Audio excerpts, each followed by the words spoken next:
សួស្តីអ្នកទាំងអស់គ្នាខ្ញុំឈ្មោះឡាយរដ្ឋាជាគ្រូបង្រៀននៅសាលារៀន Japan Maths Academy បាទនៅថ្ងៃនេះខ្ញុំមានប្រធានបទមួយទៀត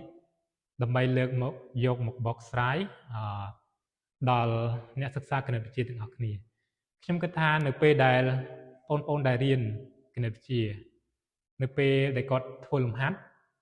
គាត់អាចគណនាលំហាត់នោះបានប៉ុន្តែអាចឆ្ងល់ថាតើអាចមានវិធីផ្សេងទៀតក្នុងការផ្ទៀងផ្ទាត់ចម្លើយនោះបានដែរឬទេបាទតើតើទៅនឹងសំណួរនេះខ្ញុំនឹងលើកយកការគណនា limit នៅក្នុងមេរៀនសម្រាប់សិស្សវិទ្យាល័យយើងអាចផ្ទៀងផ្ទាត់ចម្លើយ limit នោះបានដោយយើងប្រើទ្រឹស្ដីបត់មួយឈ្មោះថាទ្រឹស្ដីបត់ L'Hopital ប៉ុន្តែមុននឹងប្រើប្រាស់ទ្រឹស្ដីបត់នេះខ្ញុំសូមបញ្ជាក់ផងដែរទ្រឹស្ដីបត់ L'Hopital យើងអាចប្រើប្រាស់បានក្នុងការផ្ទៀងផ្ទាត់តែចម្លើយក្នុងការគណនា limit ដែលមានទម្រង់ជាប្រភេទតែបើសិនជាយើងយកទ្រឹស្ដីបត់ L'Hopital នេះទៅប្រើប្រាស់ដើម្បីសរសេរជាចម្លើយនៅលើសន្លឹកវិញ្ញាសាប្រឡងពេលប្រឡងបាក់ឌុបជាដើមហើយយើងប្រហែលជាមិនទទួលបានពិន្ទុទេសូមអ្នកទាំងអស់គ្នាប្រុងប្រយ័ត្នបាទអញ្ចឹងខ្ញុំចាប់ផ្ដើមចូលទៅដល់និយមន័យរបស់ទ្រឹស្ដីបត់ L'Hopital ទ្រឹស្ដីបត់ L'Hopital ប្រសិនបើយើងមានអនុគម fx zx ជាអនុគមដែលអាចធ្វើ derivative បាននៅលើចន្លោះដែលមាន x ស្មើ a ប្រសិនបើយើងចង់គណនា limit x គិតទៅរក a fx លើ zx ហើយយើងជំនួស x ស្មើ a ចូលទៅក្នុងពាក្យយកនិងពាក្យបែកវាមានរាង0លើ0 អនន្តលើអនន្តបែបនេះតាមទ្រឹស្ដីបត់ L'Hopital គេអាចទាញបានថា limit x គិតទៅរក a f នៃ x លើ z នៃ x ស្មើនឹង limit x គិតទៅរក a f' នៃ x លើ z' នៃ x ក្នុងករណីនេះ z' នៃ x គឺខុសពី0បាទនេះគឺជាទ្រឹស្ដីបត់ L'Hopital ហើយខ្ញុំសូមបញ្ជាក់បន្ថែមទៀតនៅពេលដែល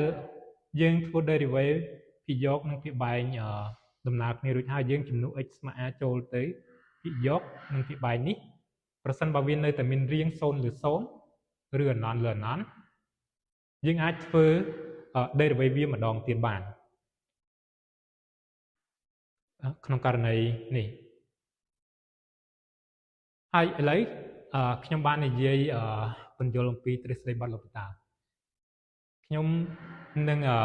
លើកឧទាហរណ៍មកបញ្ជាក់អ្នកទាំងអស់គ្នាដែលមានឧទាហរណ៍3សម្រាប់ឧទាហរណ៍ទី1ប្រសិនបើយើងជំនួស x ស្មើ0ចូលទៅពាក្យយកគឺ0ពាក្យបែងគឺ0អញ្ចឹងវាមានរាង0លើ0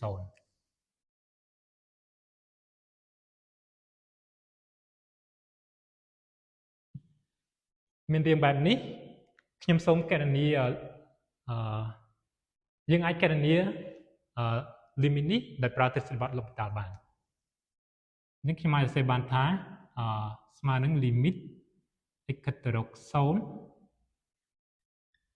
យើង derivative ភាគយកយើងបាន5 derivative 5 sin 5x ស្មើនឹង5 cos 5x ហើយយើង derivative ភាគបែង derivative x បាន1អញ្ចឹងនៅទីនេះប្រសិនបើខ្ញុំជំនួស x ស្មើ0ចូលទៅភាគយកនេះអញ្ចឹង cos នៃ0គឺ1អញ្ចឹងយើងនឹងសល់5គុណ5បាន25បាទមួយទៀតឧទាហរណ៍ទី2បើសិនជាយើងជំនួសតម្លៃ x ស្មើដកផាយលើ2ចូលទៅភាគយកគឺយើងបាន0ហើយភាគបែងក៏បាន0ដូចគ្នាដែរអញ្ចឹងlimit នេះមានរាង0លើ0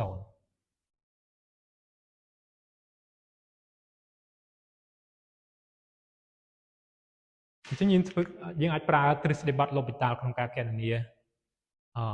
limit នេះបានខ្ញុំអាចសរសេរបានថាវាស្មើនឹង limit x គិតទៅរកដកផ pi លើ 2 derivative sin carré x ដក 1 គឺបាន2 sin x cos x ហើយ derivative 1 បូក sin x យើងបាន cos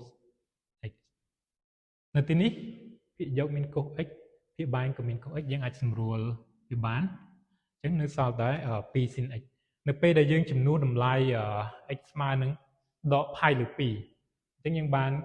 sin នៃដក pi លើ 2 គឺស្មើដក 1 អញ្ចឹងចម្លើយគឺស្មើនឹងដក 2 បាទឥឡូវខ្ញុំចូលដល់ឧទាហរណ៍ទី 3 limit x គិតទៅរក 0x logarit គោល10នៃ x យើងចំនួន x ស្មើ 0 កន្លែងនេះមិនមាន 0 ទេគឺ 0 បូកសិនតមុនហ្នឹងខ្ញុំសរសេរ x គិតទៅរក 0 ខ្ញុំភ្លេចសរសេរសញ្ញាបូកឥឡូវខ្ញុំធ្វើការគណនា limit នេះយើងយក x ស្មើ 0 ជំនួសចូលទៅក្នុងអនុគមនេះយើងបានវាមានរាង 0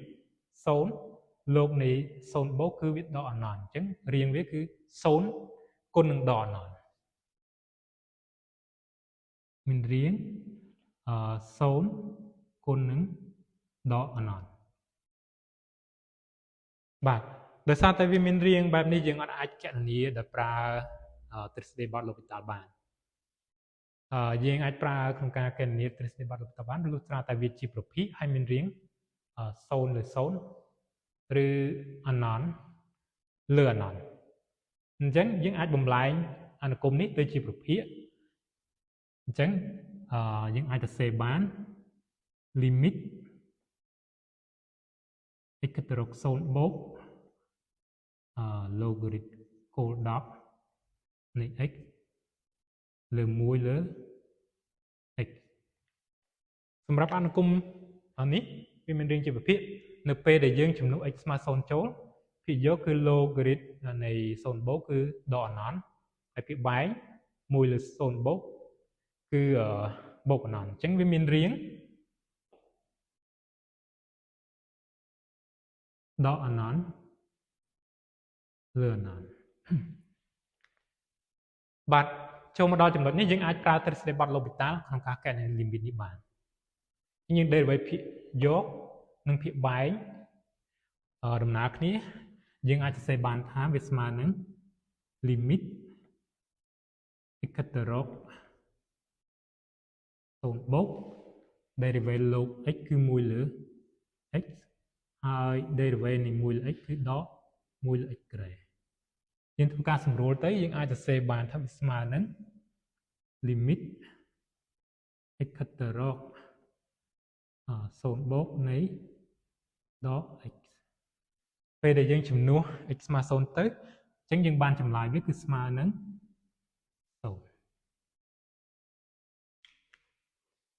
បាទឥឡូវ